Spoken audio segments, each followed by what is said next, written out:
A lot of people don't realize that there is a powerful connection between sleep and your body's ability to lose weight and burn fat.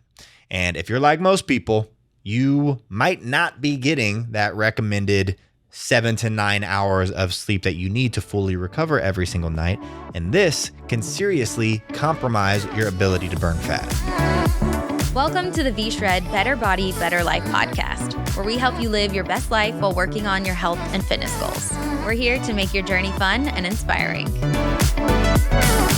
What's going on? Excited to have you here on our latest episode of the V-Shred Better Body, Better Life podcast. I'm your host, Vince Sant, and I'm glad you can join me for today's special little episode about the power of sleep and how you can optimize your sleep routine and help to get your body in a fat burning state more.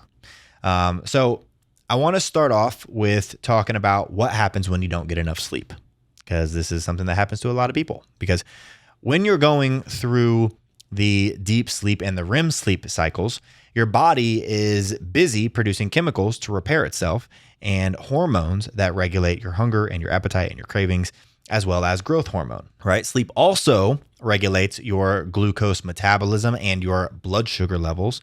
And so if you become sleep deprived, even for a few days, your hormones can very easily get all out of whack, which is one reason why you might feel hungrier than normal on some days or have more cravings because you didn't get a good night's sleep. And over time, a lack of sleep can also affect your insulin sensitivity and, like I said, your blood sugar, and your body won't be able to tap into your fat stores for energy as easily when your blood sugar is remaining high, right? So as you can see, it almost has like a compound effect on your health and your metabolism and just your overall well-being, because that's how important it is. Sleep is, in my opinion, number 3 on the list of things that are important. Number 1 is nutrition. Number 2 is your workouts. Number 3 is sleep, because sleep is where you recover. Your workouts are pointless if you're not recovering.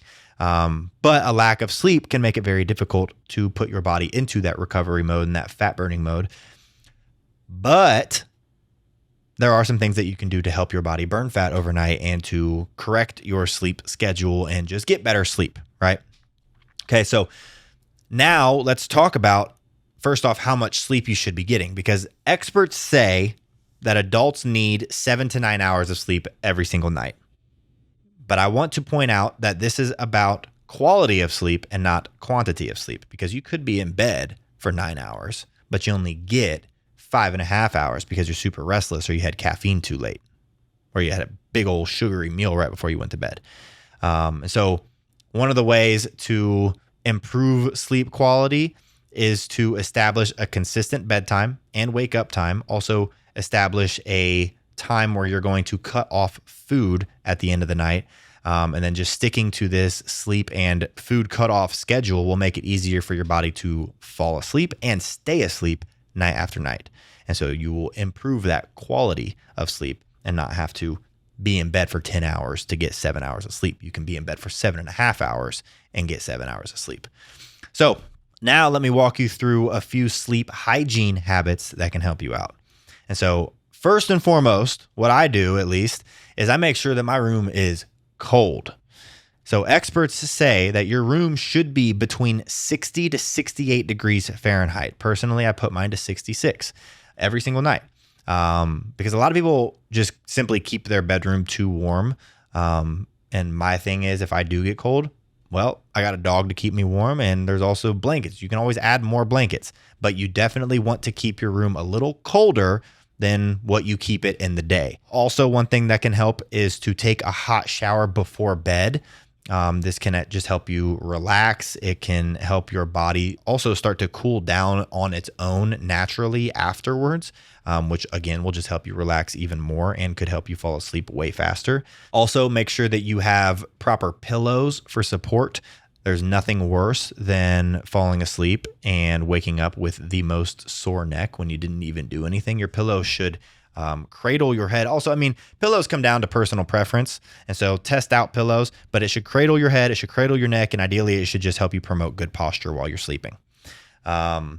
Another thing is, this is something that I definitely try to do. Sometimes I'm not very good at it, but I definitely try, is to avoid screens for at least 1 hour before bedtime. Do not get in bed and stare at your screen for 45 minutes right before you go to bed. Do not do it.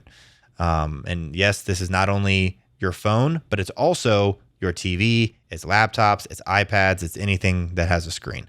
And so try to distract yourself with a book. Try to do a little journaling during that 1 hour window, or just go sit outside in the nighttime and just reflect on your day and reflect on what you're going to do tomorrow. Also, one thing that can help is to keep your lights low. So if we're trying to avoid screens, but also just keeping the lights low, dimming the lights, or if you're a candle person, just using only candlelight is a great way to tell your brain and your body that it's time to sleep. Because you got to think, back in the day when we were cavemen, cavewomen, we didn't have electricity. And so when the sun went down, our bodies naturally got tired. That's when the melatonin started to get produced in our bodies. And so same thing here. Keep those lights low. Start telling your body that nighttime sleep time is coming. And then also when you're sleeping, keep your bedroom as dark as possible.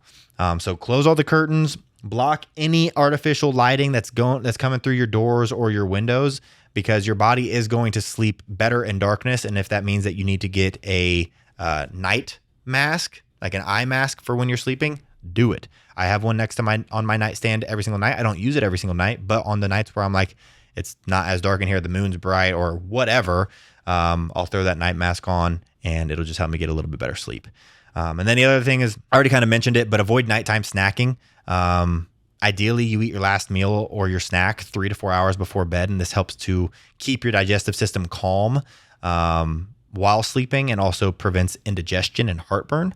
And this can also help you wake up in a state of fat burning the next morning, because you're in a fasted state all night. And so the more you can extend that fast with an earlier dinner or a later breakfast, the longer your body stays in that fat burning mode, which is pretty cool.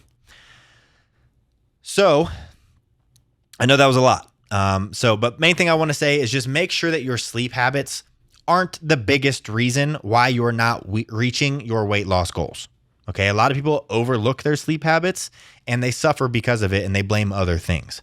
And also remember, if you guys want to, you can work with one of my elite coaches if you need help establishing a solid sleep routine, also sticking to your diet, also just following a plan that works for your body type. And we've helped thousands of people to do this already, and they've gotten some pretty crazy results. And we do have spots available in our VIP coaching program. It's a 3-month program. Results are guaranteed. And so if you do need some help getting back on track, or you're looking to get started for the first time ever, there should be a link down in the description below this video somewhere with more information about how the coaching program works. And if coaching isn't an option for you, we also have a Facebook group where we have coaches in there every single day, where there's also a huge community in there where you can ask anybody questions, get them answered, and also just find all the inspiration and motivation that you need. But that wraps up today's episode. Hopefully you learned something and enjoyed it, and I'll see you in the next one. Thanks for tuning in to today's episode of V-Shred's Better Body, Better Life podcast. Whether you're doing one of our programs, taking our supplements, or just doing things on your own, tune in every week for exclusive content with Vince, V-Shred trainers, and special guests as they share valuable tips around motivation, workouts, food, and living a healthier lifestyle. See you next time.